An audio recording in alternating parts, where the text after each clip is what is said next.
കാണുമ്പോ സ്കൂളിന്റെ അടുത്ത് ഒരു കട അപ്പാപ്പന്റെ കട ഓർത്തുണ്ട്. അമ്പഴങ്ങ, മാങ്ങ, നെല്ലിക്ക, ചെറുത് വലുത്. ഇത് കഴിക്കാത്തവ ആരെങ്കിലും ഉണ്ടോ 90s കണ്ടോ?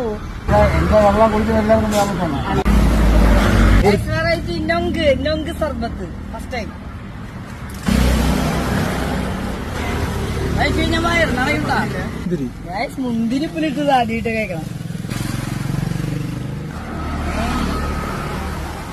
വേറൊരു ടേസ്റ്റ് ഇതില് ഒന്നും വിനാഗിരി ചേർത്തിട്ടില്ല എന്ന് പറയണേ. ഒക്കെ നാച്ചുറൽ ആയിട്ട് തന്നെ ഉപ്പിലിട്ടിട്ടുള്ളതാണ്. അല്ല നമ്മള് ഇവിടെ സ്ഥിരം 6-7 കൊല്ലം നമ്മൾ ഇതുകൊണ്ടാണ് ജീവിക്കുന്നത്. നമ്മളെ ഉപജീവന മാർക്കം നമ്മൾ 4 പേര് ഇതാണ്. ഇന്ന് വരെ നമ്മൾ ഹോസ്പിറ്റലിൽ പോയിട്ടുമില്ല.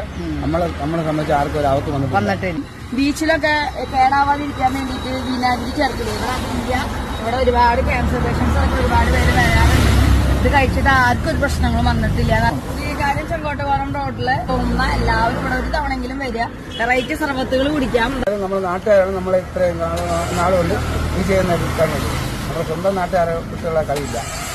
ഇത് പ്രത്യേകത ഘടകം എന്തോ സൂത്രം പറഞ്ഞിരിക്കാള് അത് ട്രേഡ് സീക്രട്ടാണ് കമ്പനിയുടെ. എന്തോ നമ്മള് വേറെ കൊടുക്കുന്ന പുറത്ത് പോലെ അല്ല, ഇതിൽ വേറെ എന്തുണ്ട്.